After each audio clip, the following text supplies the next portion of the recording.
ఈ నేచర్లో గుడ్డుకు మించిన బలమైన ఆహారం లేదు, గుడ్డుకు మించిన గొప్ప ఆహారం లేదని మనం టీవీల్లో ఏంటి, యూట్యూబ్లో ఏంటి విపరీతంగా వింటున్నాం.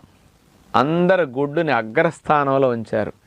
అగ్ర తాంబూలం అంటారే, అలా పెట్టారనమాట. అంత ఇంపార్టెన్స్ గుడ్డుకి ఇచ్చారు.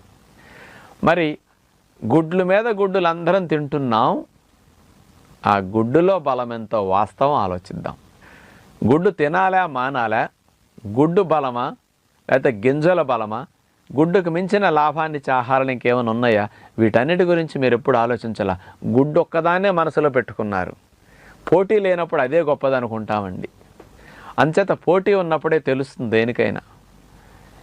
మరి మనందరికీ గుడ్డు బలం కదా. కోడి గుడ్డు మనం తింటున్నాం. మరి కోడి బలానికి ఏం తింటుందండి? మనకు అది పెట్టిన గుడ్డు బలం. మరి దాని బలానికి అది కూడా గుడ్డులు తినే గుడ్లు పెడుతుందే.